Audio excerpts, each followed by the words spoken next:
¡Qué tráfico! Me voy a relajar con la radio. En Guatemala hay más de 3.3 millones de vehículos. Regularmente todos traen radio. La radio es música, entretenimiento y noticias para aliviar ese tránsito que vives a diario. La radio es poderosa y no cuesta mucho. Millones de oyentes a todas horas. El medio ideal para vender a nivel nacional. Para más información, contáctanos al WhatsApp 4017-3291. 4017-3291. Libertópolis. El valor de la verdad. Libertópolis presenta a María Dolores Arias y Sofía Hegel en Libertópolis. Negocios, el valor de la verdad. Libertópolis Negocios llega a usted gracias al apoyo de Ban Rural, el amigo que te ayuda a crecer. Libertópolis, el valor de la verdad.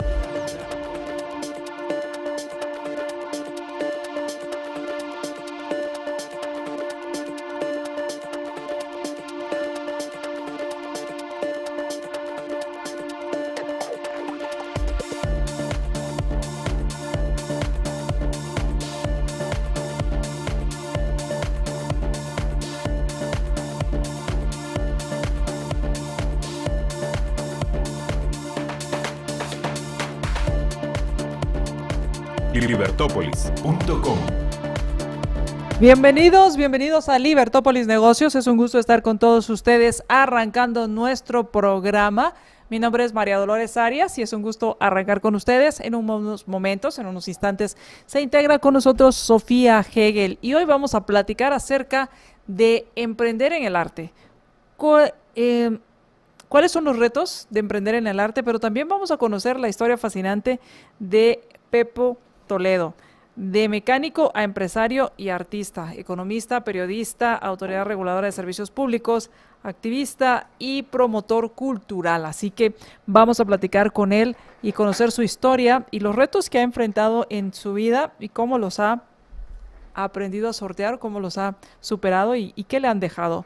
Así que vamos a arrancar. ¿Qué tal, Sofía? ¿Cómo estás? Bien, súper contenta de estar otra vez en cabina finalmente. Ya teníamos rato. Así es, qué bueno que estás aquí nuevamente. Y damos la bienvenida a nuestro invitado. Ya está en línea. Muchísimas gracias, Mario. Pepo Toledo. ¿Qué tal? ¿Cómo está? Bienvenido. Gracias, María Dolores. Un gusto estar nuevamente en Libertópolis. ¿Qué tal, Sofía? Hola, Pepo. La verdad es que estoy muy contenta de este programa. Porque estábamos pensando en junio qué hacer dinámico y me decía María Dolores, pues traigamos a hombres que realmente están trascendiendo, impactando de alguna manera y de verdad, lo digo de todo corazón, no dude pensar en usted y le digo, o sea, realmente es un esposo maravilloso, un padre maravilloso, un empresario, un artista, así que hay mucho que contar hoy, mucho que aprender. Y estoy muy agradecida y muy honrada que nos esté acompañando hoy, Pepo, se le quiere y se le admira mucho. Sí, gracias, Sofi. El cariño es mutuo. Y empecemos, Pepo, con de mecánico a empresario. Estuve leyendo la historia de usted y me llama mucho la atención porque una de tus pasiones son los vehículos. Así es. Y te gradúas en tecnología automotriz en la National Schools, esto en Los Ángeles, California. Pero durante ese tiempo, o bueno, antes, estuviste también y durante ese tiempo como corredor de autos. Sí, ahí empezó mi pasión por los automóviles, corriendo autos, empezando a desarmarlos y modificarlos empíricamente. Y luego pues eso me motivó a ir a estudiar la disciplina técnica y esto pues sucedió en Los Ángeles, fue una experiencia muy agradable, era la meca del automovilismo ahí en California y fue una experiencia muy, muy buena. Ser corredor de autos es mucha adrenalina. Así es, sí era muy liberador. Al principio, pues yo recuerdo todo el estrés en esos segundos antes de iniciar la carrera, pero una vez se da el banderazo de salida ya se le olvidaba a uno todo y solo pensaba en la velocidad y en ganar, y era una actividad en realidad que que lo llenaba uno de energías y lo motivaba mucho. Pero Y es un deporte un poco ingrato porque, Ajá. bueno, vamos a ver, cuando boxean dos personas, gana uno y pierde uno. Cuando juegan fútbol, ganan 11 y pierden 11. Pero en las carreras de automóviles entran 40 y solo uno gana. Así que también hay que estar preparado mentalmente para eso. Y yo tengo una pregunta, ¿cómo se aprende esto? ¿Se va a clases? ¿Para ser corredor? Ajá. Ah, Sí, hay cursos y todo, definitivamente. Yo no tuve oportunidad nunca de eso. Lo aprendí empíricamente. Ah, la gran. Pero sí, había gente que se iba a Europa a cursos de Fórmula 1 y qué sé yo. Sí hay clases y sí hay capacitaciones de todo tipo. De hecho, los grandes corredores son los que empiezan desde pequeños, desde niños, con los go-karts y van subiendo de categoría. O sea que sí fue empírico el aprendizaje en el caso suyo. Totalmente. y uno de los temas aquí es, está toda esa adrenalina de la carrera y todo eso, pero hay toda una preparación detrás, o sea, hay una parte de la planificación. Bueno, es que lo que pasa es que era un ambiente bastante amateur, aunque poco a poco se fueron modificando los carros. Entonces en esa época uno era el piloto, pero uno era el mecánico, uno era el patrocinador, uno era todo. Y era un esfuerzo personal prácticamente completo. Luego empezaron a venir llantas de competencia y eso ya le puso un costo. Luego equipos de modificación de los motores ya le puso un costo adicional. Luego empezaron a venir motores enteros y luego carros enteros ya preparados para carrera y se fue profesionalizando la actividad. Hasta que llegó un momento en que dije, bueno, o sigo corriendo autos o me caso y compro mi casa, porque las dos cosas no se podían hacer, y opté por lo segundo. Claro. Yo tengo una pregunta. Pepo, ¿cómo, o sea, después de todos los antepasados que tenía de artistas y empresarios y un montón de ejemplos, verá, a su alrededor, ¿cómo escoge la carrera y quién influenció en esa toma de decisión? Pues en realidad es hacer lo que me gusta o lo que me gustaba en ese momento. Y mi papá era ingeniero civil, hacía construcción pesada y obviamente pues me influenció bastante para que entrara a estudiar ingeniería. Entré a lo que se llamaba los básicos y de ahí a la carrera de lleno el tercer año. Pero me seguían llamando la atención los automóviles y llegó un momento en que cuando veía esos pizarrones llenos de cálculo integral y fórmulas de física, dije, no, esto no es para mí. Entonces, pero recordaba que mi padre me había dicho, bueno, no importa si sos carpintero, pues el mejor carpintero de Guatemala. Entonces le dije, papá, quiero ir a estudiar mecánica. Y tú me dijiste tal cosa. Y entonces no tuvo más remedio que pues a respetar la decisión. Pero sí me recuerdo todavía cuando en aquella época usábamos reglas de cálculo. Yo tenía una regla Heufel, log de Citri, y me pidió mi regla algo así como quitarme la espada, ¿va? Porque ya no iba a seguir la carrera pero de ahí vino lo que dice, ¿no? Mi papá pues al final salió ganando porque toda mi vida me tocó hacer trabajo de ingeniero. Mejor hubiera estudiado ingeniería. Entonces, entré en la mecánica, sí es cierto. Trabajé casi toda mi vida primero en automóviles, de ahí en mantenimiento electromecánico industrial, siempre apretando tuercas. Digo, yo estudiando de noche me gradué de economista, pero todos los trabajos que me tocaron han sido de ingeniero.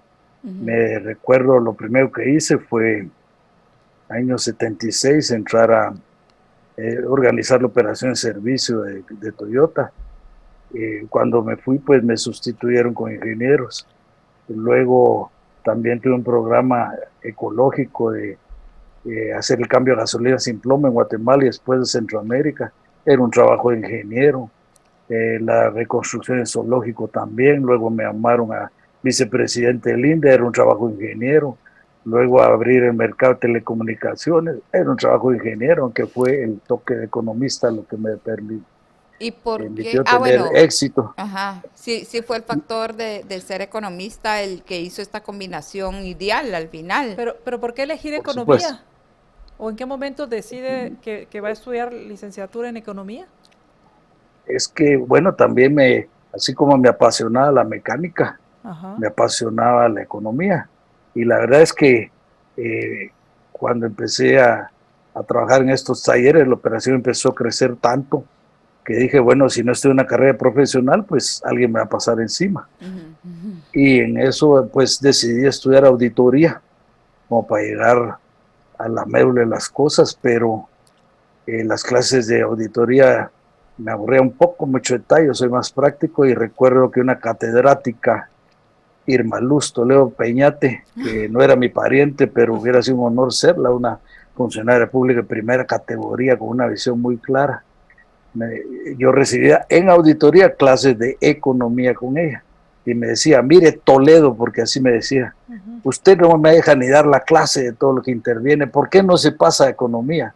Está bueno, pues le dije, me pasé economía, así de simple, me costó 1 año o 2 más, pero ahí me divertía bastante, porque la economía pues es una carrera como muchas otras disciplinas, que todo lo que esté escrito en blanco está escrito en negro, y cada uno de ambos bandos cree tener la verdad, o sea que es fascinante. Al final, pues después de todos estos años, me acuerdo que cuando entré tenía dos hijas, cuando salía eran 4, estudiar toda la carrera, trabajo duro ahí en los talleres, y luego de noche a ir a estudiar, y luego a hacer tareas, a veces hasta la 1 de la mañana, y al fin termino de todo ese esfuerzo y saco mi título, y entendí la economía, que no hay que meterse con ella, y entonces dejé colgado mi título y me puse a apretar tuercas de nuevo, pues nunca dejé de hacerlo. Pero recuerdo algo muy simpático, que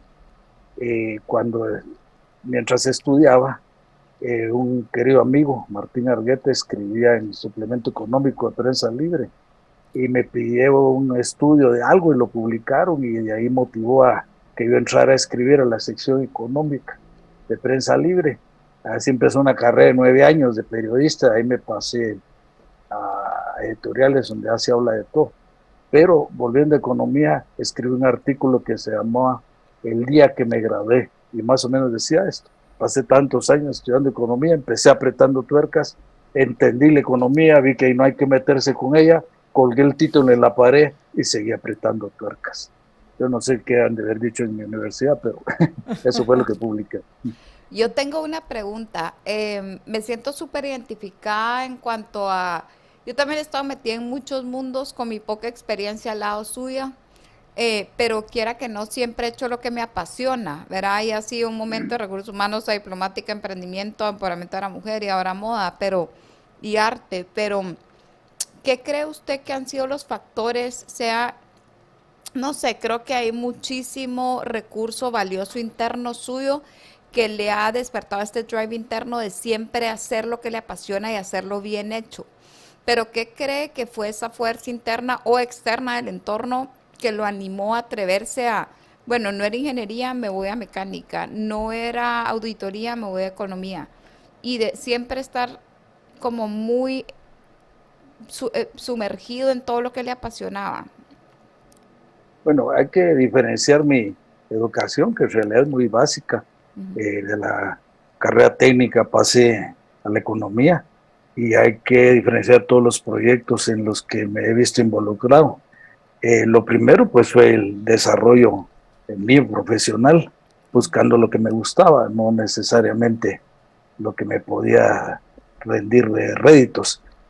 Ahora lo segundo, pues una cantidad de proyectos que me han tocado en mi vida. Debo decir que ninguno lo busqué, todos me vinieron a buscar a mí, y yo acepté emprenderlos, y así se fueron dando uno tras otro. Por eso yo digo que Dios me cambia de oficio cada ciertos años. Por supuesto, siempre estuve haciendo diferentes proyectos, a veces 2, 3 al mismo tiempo, pero siempre manteniéndome en mi actividad básica de trabajo. Eso me daba mucha independencia también. Vamos a ir al corte y cuando regresemos, hay varias preguntas. Una es con respecto al tiempo. ¿Cómo hizo para manejar el tiempo? Porque trabajaba en el tema de mecánica, era estudiante, papá, esposo, hijo. ¿Cómo hacía para poder manejar el tiempo y pues estar feliz? Porque supongo que era difícil, pero estaba contento con lo que estaba haciendo. ¿Cómo lo hizo con el tiempo? Segundo, el aceptar los retos. Dice, yo no los busqué, pero llegaron. ¿Cómo vencer o nunca tuvo ese temor de decir, ¿será que puedo lograrlo? Cuando regresemos del corte. Claro.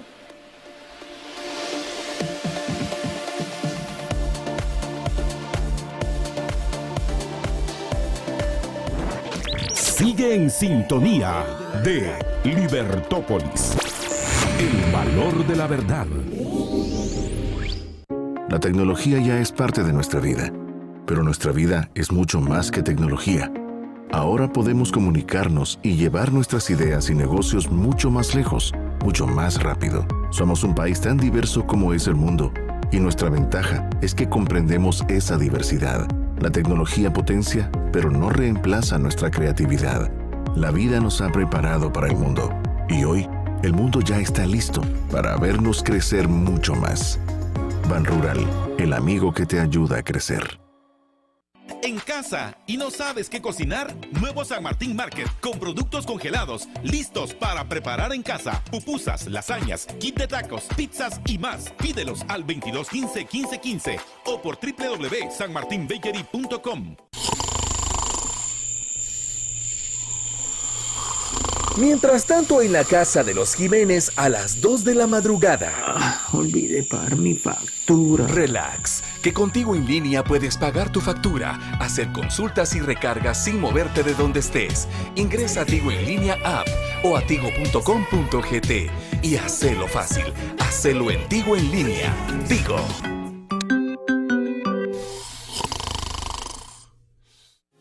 Progreso presenta la primera edición del Premio Regional de Periodismo en Sostenibilidad.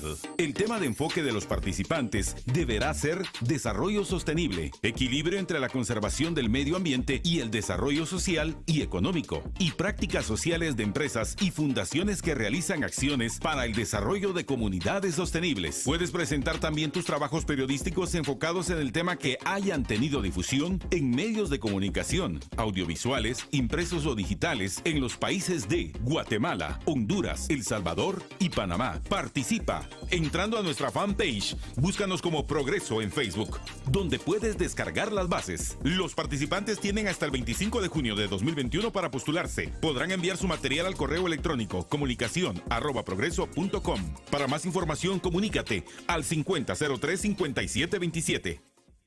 Todo lo relevante que necesitas saber sobre Guatemala y el mundo en 10 minutos por $1.99 mensuales. Aprovecha la oferta de introducción de $15.99 al año.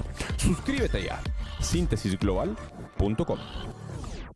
Noticia de último momento. Mijo, ¿ya escuchó la noticia en el radio? Ahorita lo escucho en mi celular, mamá. Según el último censo, 3.275.931 hogares fueron censados y la radio está presente en ellos, ya sea por un radioreceptor, una conexión a internet en computadora, tablet o aplicación en el celular. La radio es poderosa y no cuesta mucho. Millones de oyentes a todas horas. El medio ideal para vender a nivel nacional.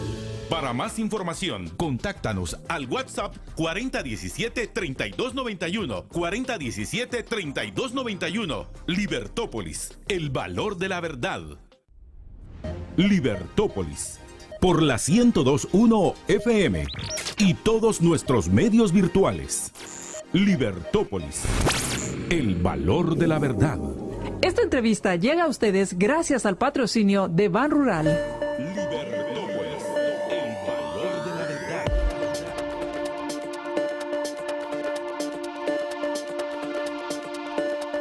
Libertópolis.com.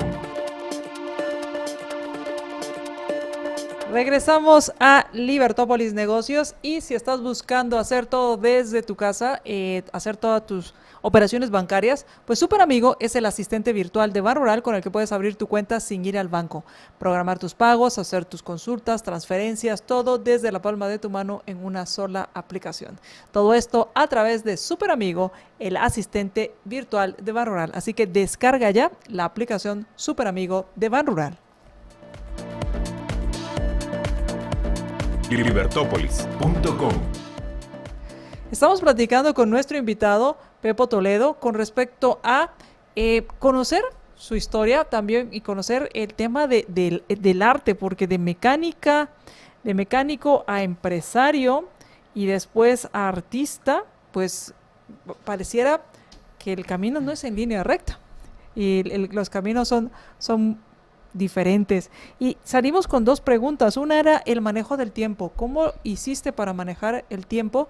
Y el segundo, cuando decías que que aceptabas retos, ¿cómo manejaste esa incertidumbre? Y si alguna vez pensaste, ¿será que puedo lograrlo? ¿Y cómo hiciste para salir adelante? Mi padre en realidad fue una gran ayuda para mí. Me enseñó muchísimas cosas.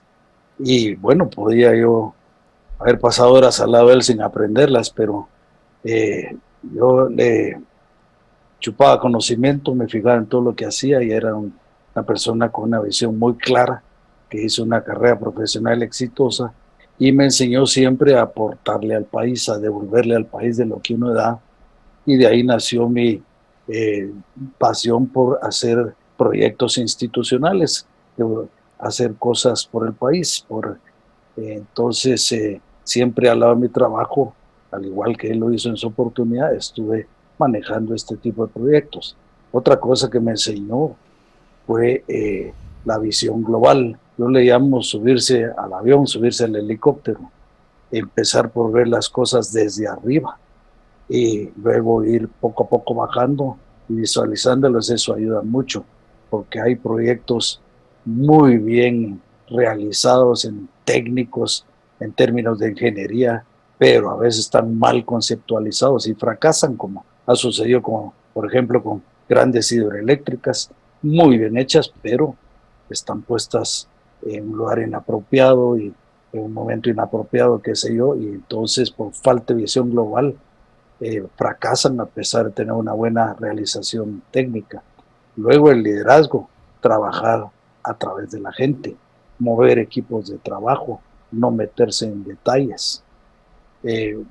Luego, cuando pues estamos enfrentando un reto, lo primero que hay que hacer es fijarse en el objetivo. Y es cierto, uno debe de alguna forma pues prever qué dificultades va a tener el camino, pero en ningún momento debe darles más importancia en la que tienen, porque cuando uno se lanza un proyecto, se lanza, y cuando salen los obstáculos en camino, pues ese es el momento de ver cómo va a pasar un obstáculo, si le va a pasar por encima, si lo va a botar, si le va a pasar a hacer un túnel, le va a pasar por abajo. Pero uno no puede estar poniéndose peros antes de empezar un proyecto. A mí me enoja muchísimo cuando propongo hacer algo y me empieza a decir la gente cómo no se puede hacer, cuando lo que hay que hacer es decir cómo se puede hacer, lanzarse, y cuando salgan los obstáculos en camino, pues enfrentarlos, pero no permitir que esos obstáculos impidan hacer cosas. Entonces, con esa visión, pues se vuelve uno más efectivo. La otra cosa que me ayudó muchísimo pues, fue los 9 años de periodismo, porque cada semana tenía que tratar un tema y era como hacer una pequeña tesis, plantear un problema, razones a favor, razones en contra, y llegar a una conclusión que después de haber seguido ese razonamiento parecía irrefutable. Entonces aprendí a investigar muy rápido, rapidísimo. Antes no había internet y yo tenía archivos ya clasificados de todos los temas para poder hacer un artículo rápidamente que pudiera haber llevado una semana. Entonces siempre organizaba todo mi material y tenerlo listo para precisamente ser efectivo. Entonces estar haciendo estas investigaciones me convirtió, pues me permitió analizar problemas y resolverlos rápidamente. Fue un muy buen entrenamiento periodismo. Yo tengo, bueno, varios comentarios. Primero, hay mucho aprendizaje que rescatar ahorita para todos los emprendedores y empresarios que nos están escuchando. O sea, todo el tema de que no hay obstáculos o adversidades para realmente ejecutar y hacer las cosas, el que venga un reto y agarrarlo, y eso creo que es definitivamente aprovechar las oportunidades, ¿verdad? Y no todo el mundo lo tiene esa virtud o esa capacidad interna de hacerlo, y creo que es algo genial, ¿verdad? Y también el tema de liderazgo y saber delegar y confiar en el equipo, creo que es básico para no, pues, sobrecargarse uno o estresarse. Y ese va mi pregunta, aparte de todo el tema de ingeniería y profesional y todo, después ya vamos a hablar del tema artístico, pero ¿cómo jugaba el rol de papá, esposo, empresario? ¿A qué horas todo esto? Pues porque yo me consta que sus hijas lo aman y verán, lo admiran muchísimo. Siempre hay un tiempo para cada cosa y uno debe de apartarlo, ¿no? Y mientras más eficiente se vuelve uno, pues más va a producir en el espacio en que da para cada actividad. Y el tiempo para la familia, pues, es sagrado, ¿no? Sí debo de confesar que los años de estudio de noche sacrifiqué un poco a la familia, pero fue un periodo necesario, pues, para poder sacar mi carrera profesional. Pero de ahí en adelante, a pesar de haber tenido esa cantidad de actividades, siempre ha habido espacio para la familia. Estas actividades me hicieron viajar mucho, sobre todo cuando entrené el arte, y lo que he hecho es involucrarlos, traerlos conmigo, a veces uno, a veces otro, cuando se puede a todos, involucrarlos en mis actividades. También cuando, por ejemplo, 16 años trabajando en la reconstrucción del zoológico, pues también de alguna forma los involucraba. Entonces es otra forma de compartir con ellos en ambientes diferentes al que es los ratos de recreo y los ratos en casa, pero hay un tiempo para cada cosa. Y en esos tiempos en los cuales hablaba de la visión global, el liderazgo, el mover gente, pensaba en este gran reto del tema de las telecomunicaciones, y cuando fue superintendente de telecomunicaciones, para liberar un mercado de telecomunicaciones que parecía algo imposible, pero que además no se veía, o sea, había que tener esa visión global y esa visión de largo plazo de los beneficios que tendría. Bien, ahí, como digo, me llamaron. ¿Por qué me llamaron? Historia larga, corta. En los años 90, cuando estaba yo en Toyota Cofiño Stal, vimos la gran necesidad o el problema de que toda la gasolina tenía plomo. Entonces, los carros rodados que venían, que era la mayoría, los motores se dañaban con el plomo. Además, el plomo era un contaminante muy malo que afecta a todos los órganos del cuerpo humano, especialmente los niños que están creciendo, su cerebro, el sistema nervioso. Entonces, y la nueva tecnología venía la gasolina sin plomo. Entonces, había muchas razones para luchar por quitar el plomo en Guatemala. Entonces, me apoyaron a nivel gremial, a mí me encargaron de hacer los estudios, hice 2 libros del tema. Y entonces logramos quitar el plomo en Guatemala de golpe. Fuimos el primer país de quitarlo de golpe en el mundo, y luego tuve apoyo de Suiza, una institución Swiss Contact, fundamos Proeco y llevamos el programa a toda Centroamérica. Pero en Guatemala, el Ministerio de Energía, pues puse un asesor a decir, atender a este loco y aguantarlo, hasta que logramos el tema de la gasolina sin plomo, y ese asesor luego llegó a ministro en época de Arzú. Entonces, Leonel López Rojas, entonces me llamó a su equipo de trabajo, me dijo, bueno, ayúdame, vamos y así paré en la vicepresidencia del INDE. Ahí le hicimos reingeniería al INDE, lo dejamos listo para un nuevo sistema informático, lo dividimos en 3 empresas y desincorporamos la distribución. Todos estos 3 años estuvimos trabajando sin salir en fotos ni absolutamente nada, como hormiguitas, pero ya el último año me pidieron ayuda para hacerme cargo de la Superintendencia de Telecomunicaciones. La ley decía que se había abierto el mercado hacía 2 años, había muchas empresas queriendo entrar y no había barreras de entrada.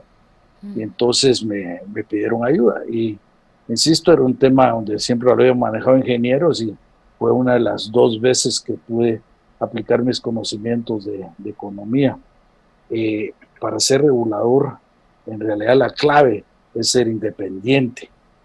Y a pesar que la ley no daba una independencia total como debía haber sido, porque la superintendencia se hizo con mayoría calificada en el Congreso y no absoluta de 75%. Perdón, mayoría simple de 51% y no calificada de 75%. Yo tenía un cordón umbilical con el ministro de Comunicaciones. Sin embargo, mi verdadera independencia estaba en que yo no había estado nunca, ni he estado en ningún partido político, ¿verdad? Y nunca había estado en sector, y sobre todo que no necesitaba el trabajo porque yo tenía mi empresa. Esa era la verdadera independencia. Pronto me di cuenta que para abrir un mercado, en realidad basta con promulgar una ley y pensar que la ley se va a cumplir sola. Para abrir un mercado hay que tener un garrote en la mano. Se necesita regular para desregular. Hay que ser muy fuerte, un regulador muy fuerte para que el mercado se mantenga abierto, porque si no, inmediatamente se lo reparten, se vuelve un festín de privilegios y el público es el que sale perdiendo. Entonces, esa fue una gran cosa que aprendí. Y tuve, por supuesto, me recuerdo a alguna discusión con el Muso Ayau, porque yo creo en la libertad de empresa, pero creo en la regulación para mantener libre esa condición. Entonces, esa experiencia fue muy buena, y como en las telecomunicaciones todo sucede muy rápido, porque pueden llegar a tu casa de diferentes formas, por microondas, por satélite, por cable, por el hilo telefónico antiguo, digitalizado y qué sé yo. Entonces logré abrir el mercado en 6 meses y había unas 4 empresas grandes peleando y como 20 pequeñas, y fue una experiencia muy, muy interesante. Y como digo, fue una de las 2 veces en que apliqué mis conocimientos de economista. Se dice fácil, pero ya me imagino las negociaciones en cuanto a poder hacer que esto funcionara y poder lograr que saliera adelante, porque no muchos, o sea, nadie le gusta que le quiten privilegios o le muevan al status quo. Por supuesto, lo que uno primero tiene que, cada vez que uno hace un proyecto, siempre tiene que estar consciente que va a tener enemigos. Y ya tiene que estar listo a identificarlos y encontrarlos y saber que va a tener que enfrentarlos. Y cuando está quitando privilegios, pues está moviendo intereses económicos fuertes, ¿verdad? Entonces, pero lo que me ayudó es la transparencia, porque primero lo que empecé a hacer es todo el espectro radioeléctrico que se solicitó para subasta, lo empecé a subastar en cantidades, así subió la gráfica, y eso fue determinante para abrir el mercado. Y subasté frecuencias telefónicas de más de 30 millones de dólares, que al final se adjudicaron esa cantidad, en frente cámaras de televisión, de la prensa y de auditores, adjudicados de inmediato a empresas precalificadas. Entonces, había empresas como Bell South que me decían, no lo puedo creer, ya tengo mi frecuencia, tenía 4 años y no había logrado nada. Entonces, esa transparencia me dio muy buena prensa, y eso pues me hizo muy fuerte ante los ataques que me podían estar haciendo las personas que buscan privilegios. De hecho, hasta si me hubieran querido quitar el puesto, pues se les hacía difícil por la buena prensa que estaba teniendo. Yo tengo una pregunta. ¿Quién ha sido una persona que ha trascendido, influido mucho como un mentor o alguien que de verdad ha impactado su vida? Y esa es la primera. Y la segunda es, ¿cómo agarrar valor para atreverse a hacer todo esto disruptivo y romper todos los patrones que antes estaban establecidos? ¿Y cuál sería el mejor consejo para todos aquellos que todavía tienen miedo de atreverse a hacer y ejecutar ciertas cosas? Pues vuelvo a decir que mi padre fue un gran ejemplo para mí, fue una gran influencia, Y también él, siendo ingeniero, él me infundió la pasión por la economía y me infundió la pasión de luchar contra los privilegios. Y era el tema de nuestras conversaciones, cada vez que lo iba a ver y hablábamos horas. Y cómo, porque al final los privilegios son corrupción legalizada. Y acá nos encontramos, todo el mundo habla de la corrupción que persiguen las leyes del país, pero nadie habla de la corrupción que se hizo por medio de las personas que fueron a buscar privilegios desde la Constitución. Los buscan después en las leyes, los buscan después en los reglamentos, como por ejemplo ahora que se va a hacer una constituyente en Chile, es el momento que llevan todos los grupos de derecha, de izquierda, de todo tipo, a buscar privilegios, y ahí es donde se institucionaliza la corrupción. Entonces, pelear contra los privilegios fue una pasión, me la infundió mi padre también, y toda la parte profesional de mi vida, él fue mi mentor y mi gran influencia. Ya en la parte cultural y artística, pues tuve dos grandes referentes, Efraín Recinos y Mario Monteforte Toledo, con quien tuve una amistad de más de 20 años. Y digo amistad con Monteforte porque el parentesco es obligatorio, pero la amistad es opcional. Entonces en esa área ellos fueron mis mentores, pero en la parte de proyectos, en la parte profesional, mi padre fue un gran mentor y era muy apreciado en el gremio. Debo decir que mi padre recordaba en el gremio de la construcción pesada, porque en época del general Lucas, él cerró su constructora por no dar mordidas. Cuando empezó el régimen, era una constructora de obra pública y se podía hacer trabajo en los primeros años bien, pero al segundo o tercer año de gobierno se apoderó la mafia de los proyectos, y en un momento en que los proyectos que él tenía en proceso lo empezaron con todos los imprevistos, empezaron a ver mordidas, y él prefirió cerrar su constructora que dar mordidas. Luego se convirtió en industrial, murió como un exitoso industrial, pero fue un ejemplo en el gremio precisamente de rectitud. Entonces es otra cosa que quería añadir. Tremendo ejemplo. Sí. Tremendo ejemplo. Vamos. Era la primera, segunda, tercera constructora más grande del país. Ahora, ¿cuántos constructores hay presos, verdad? Pero mi padre, ese fue el referente. Vamos a ir al corte, y cuando regresemos de las tuercas a la economía, se da cuenta que la economía no hay que tocarla tanto, hay que dejarla ahí, regresa a las tuercas, después entra a temas de la gasolina sin plomo, el tema del INDE, el tema también de las telecomunicaciones, pero de ahí, después de varios años, pasa al arte en el 2010. Inicia como escultor. ¿Cómo surge esa inquietud y cómo la hace realidad? Vamos a ir al corte y regresamos.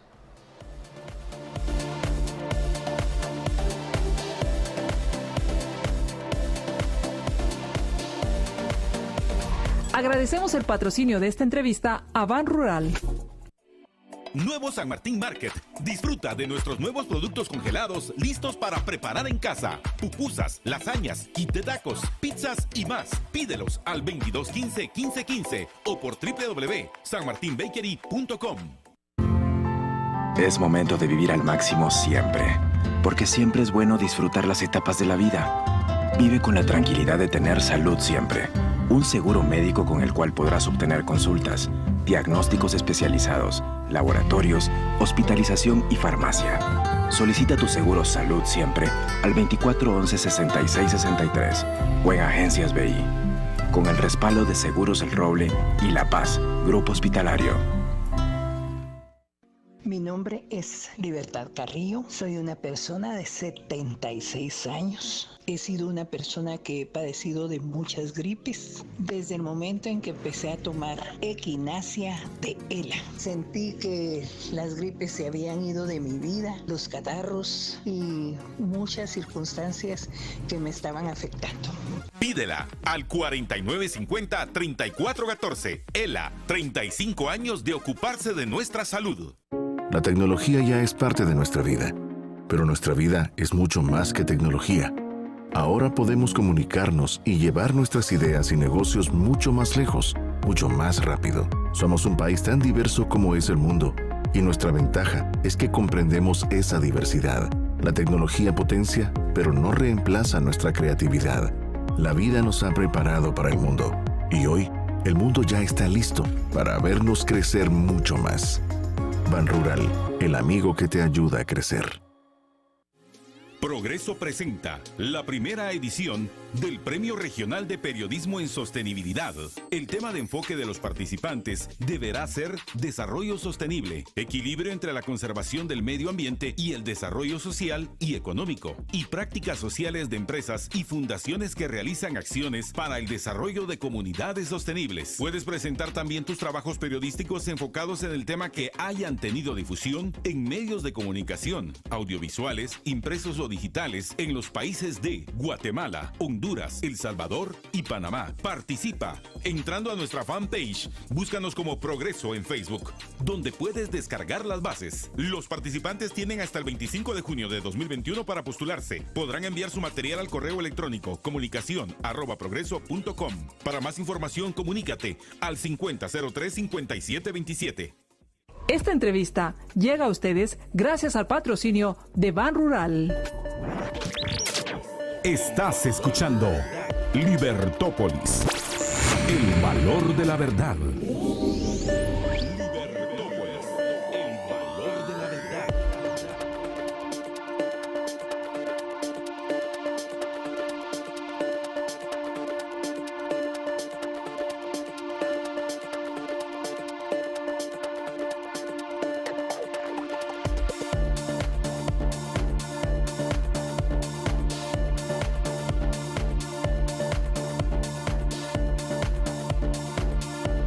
Libertópolis.com.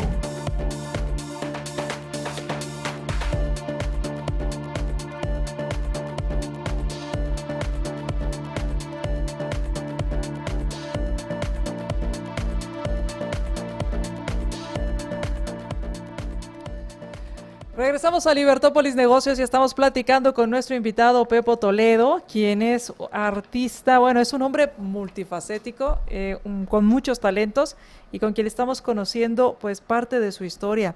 Y una de las preguntas con la que salimos al corte era con respecto a cómo surge la inquietud en el arte. Cuéntanos. Inquietud en el arte la tuve siempre. ¿Cómo decidí entrar a hacer arte? Es otra cosa. Desde niño me gustaba el arte, dibujar, hacía caricaturas a mis profesores, unos me castigaban, otros me pedían copia. A Regina la enamoré con dibujitos, pero creo que fue determinante cuando viene Monteforte Toledo, mi tío abuelo, en el exilio en época del presidente Cerezo, y se hace amigo, pues todos los artistas intelectuales se juntan alrededor de él, era la novedad, era el personaje que venía del exilio. Y así tuve la oportunidad, el privilegio de conocer a Efraín Recinos, a Quiroga, a Manolo Gallardo, a Luis Díaz, a Bularach, y compartir con todos estos artistas durante muchísimos años. Con Efraín Recinos éramos entrañables, en Monteforte también, los tres mosqueteros, decía, almorzábamos todas las semanas ahí en el centro histórico. Le hubiera dado la vida por estar ahí en esa mesa, de verdad. Y podría hablar unas 50 horas más en este programa de radio de todo lo que... Así es. ¿Qué historias más inolvidable. Inolvidable. Yo pasaba al teatro por él siempre. Íbamos siempre varios artistas. Unos éramos constantes, otros iban y venían. Y íbamos o a la Mezquita o al Portalito, al puesto 24 y la Toita al Mercado Central. Pasaba ya al teatro por él y decía, vivo lo llevamos, vivo lo traemos, y ahí lo regresaba ya en la tarde. Eso duró más de 20 años, aprendí muchísimo con ellos. Hicimos la Fundación Monteforte, todos ellos se involucraron, y empezamos a hacer películas y libros de los artistas. Me volví un promotor de arte. Aparte empecé a coleccionar arte desde que nos casamos con Regina. Entonces me veían como un mecenas, ¿no? Porque hacía libros, hacía películas de arte a todos estos personajes, eventos, etcétera. Les compraba obras. ¿Cuál era la visión? Sí, perdón. ¿Cuál era la visión de todo este espíritu y esta gana de querer promoverlos y hacer los videos? Yo sé que es un reto enorme y hay que recaudar fondos y es un montón de cosas para producirlo. ¿Qué era el fin o el objetivo con todo esto? Porque yo lo escucho y digo, la gran, algún día llegaré a ser así. De verdad lo admiro mucho, Pepo, por esta labor. Pero ¿qué pues fue? Solo ayudar, promover.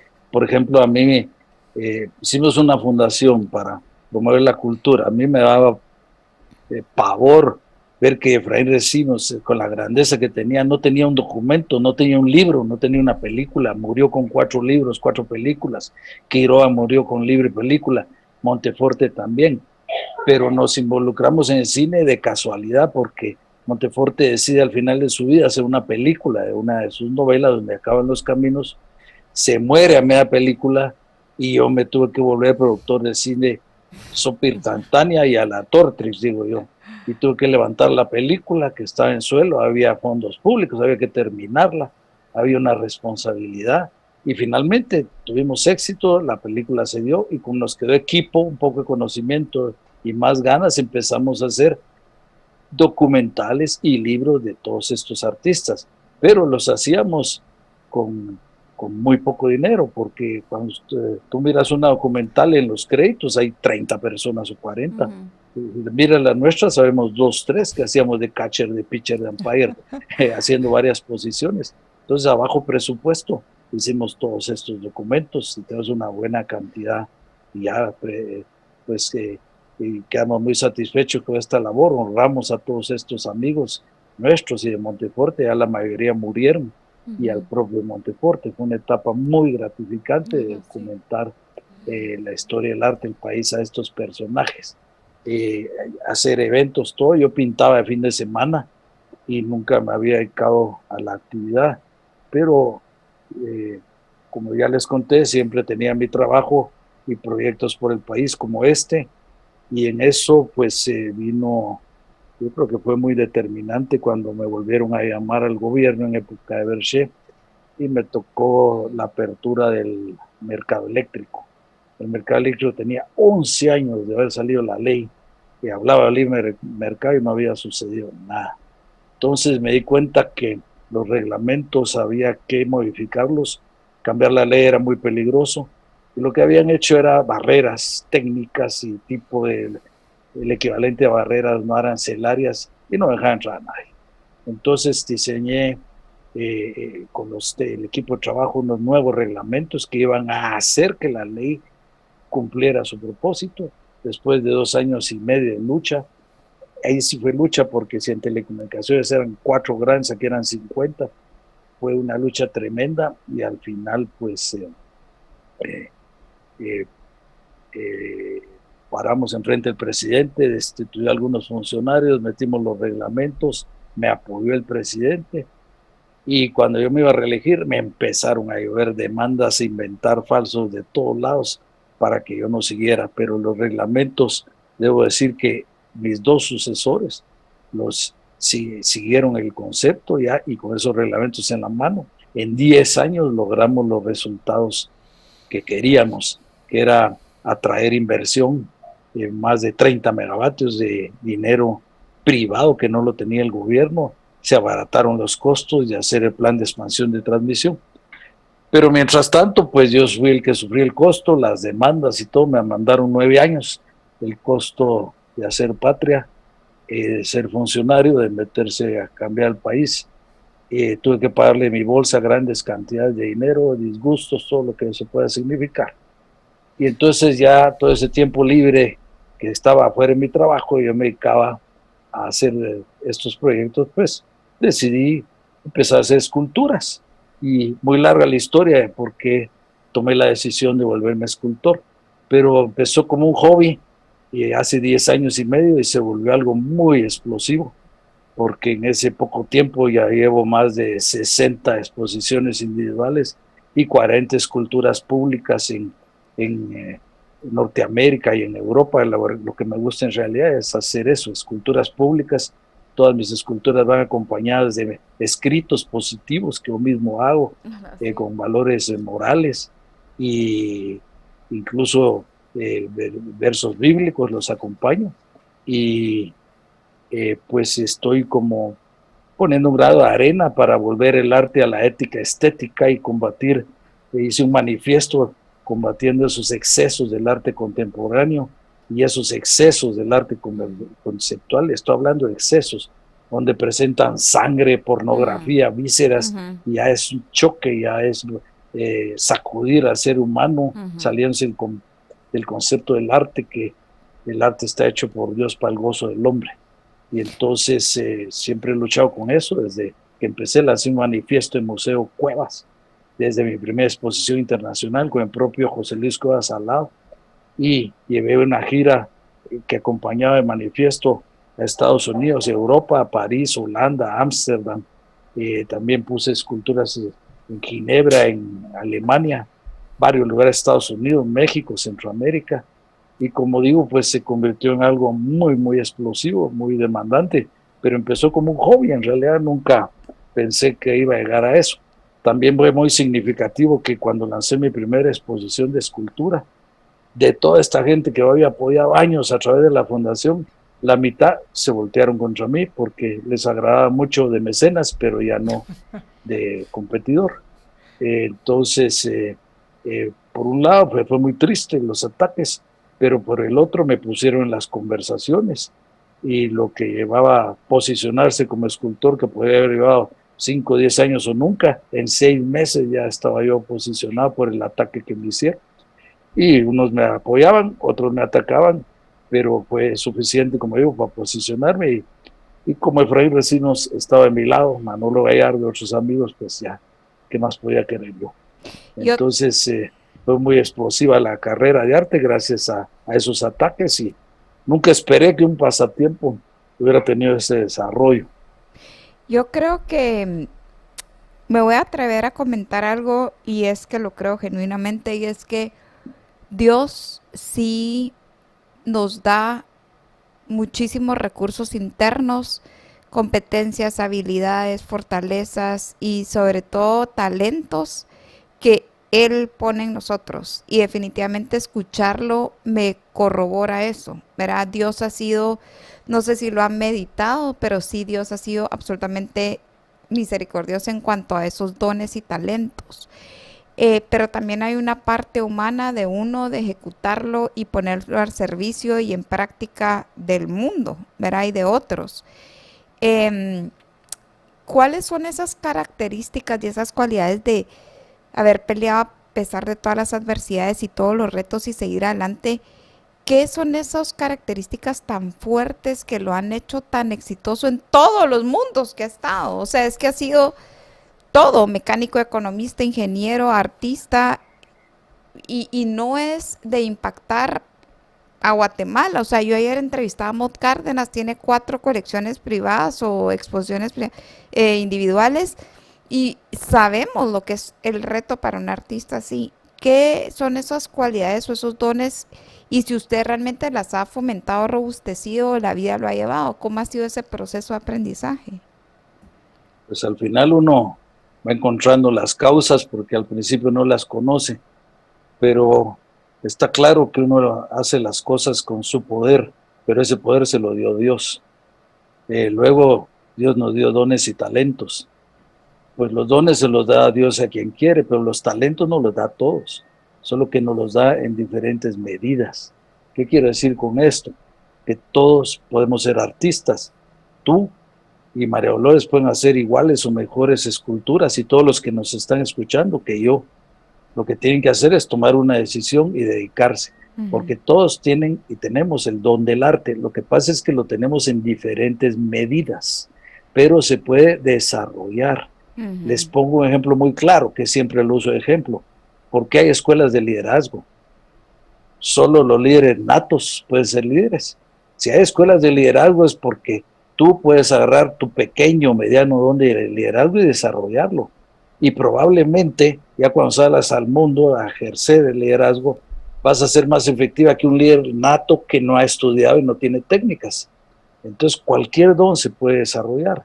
En el caso de del arte es lo mismo, la creatividad en realidad, lo primero que hay que hacer es entender que no hay nada nuevo bajo la faz de la tierra. Eso lo dice Eclesiastés, lo dicen los grandes pensadores, dice Borges, estamos parados sobre los hombros de los personajes que ha habido antes. Lo dijo Picasso a su manera, la cantidad de un pintor depende del pasado que lleve atrás. Si entendemos esto, vamos a poder ser creativos. El que se sienta en una hoja en blanco, se le va a fundir el cerebro. La hoja en blanco solo Dios. Igual, para un emprendimiento, para un proyecto, no existe la hoja en blanco. Lo que hacemos es pararnos sobre las cosas que hay y modificarlas, darles diferente uso, diferente dimensión. En caso, por ejemplo, del arte, ¿qué hizo Picasso? Él trasladó el arte africano, lo cambió de continente. Otras obras lo que hacen es cambiarlas de dimensión. Y luego está el tema de combinar las cosas en diferentes formas. Entonces, cuando el impulso creativo viene, el reto, hay dos impulsos básicos. Uno es el impulso reproductorio y el otro es el combinatorio. El reproductorio es copy-paste, me voy a fusilar algo de Timbuktu y espero que no me descubra en Guatemala. Ese es el impulso mediocre. Y el impulso combinatorio es cosas que ya existen y darles diferente uso. Por ejemplo, yo hice una exposición oceánica, se llamó, de peces, y el cuerpo de los peces era un cigüeñal, una pieza de desecho, un automóvil que se le cambió el uso, pero simulaba movimientos cinéticos. La cola del pez, por ejemplo, tenía una malla que servía de un colador de pizza, los ojos son engranajes de un vehículo, la cara era la máscara de un saurio volador, un pterodáctilo. Ahí tenemos un ejemplo de darle diferente uso, diferente dimensión a las cosas, y eso es la creatividad, producir algo nuevo. Entonces lo que tenemos que tener es imágenes, para cuando haya que hacer la receta, ahí tenemos los ingredientes y les echamos mano, y ahora con la internet es bien fácil eso. Entonces por eso hay que ver expos, visitar, nutrirse de imágenes y de conceptos, pero cualquiera lo puede hacer, es cosa de tomar una decisión. Pues muchísimas gracias, Pepo, por haber aceptado esta invitación. Muchísimas gracias por tu tiempo. El tiempo se nos ha ido muy rápido y te dejo a ti las últimas palabras. ¿Con qué te gustaría cerrar la entrevista? Pues es precisamente con eso, que cualquier persona, y es mi mensaje a los jóvenes cuando voy a las universidades, a las escuelas, a dar conferencias de arte, cualquiera de ustedes puede hacer mejores esculturas que las que yo hago. Es cosa de tomar la decisión y dedicarse, y eso lo pueden aplicar a cualquier actividad. Y todos tenemos los talentos que Dios nos ha dado en diferentes medidas y los podemos desarrollar. Ana, yo solo no me queda más de que agradecerle por habernos acompañado, repetir una vez más que se le quiere y se le admira muchísimo, que queda bienvenidísimo. Igualmente, mi cariño siempre para ti. Queda bienvenidísimo. Yo me podría quedar aquí unas 10 horas más. Gracias María Dolores por su tiempo, la oportunidad de estar de nuevo en Libertópolis. Muchísimas gracias por habernos aceptado la invitación y por su generosidad con su tiempo y con sus anécdotas y con todos sus consejos. Muchísimas gracias y esperamos que haya una próxima. Gracias, hasta la próxima. Hasta la próxima. Muchísimas gracias a todos ustedes que nos acompañaron. Gracias por haber compartido nuestra transmisión. Que tengan una excelente noche. Nos escuchamos en nuestra próxima emisión de Libertópolis Negocios y mientras nos volvemos a escuchar, sea feliz sin excusas.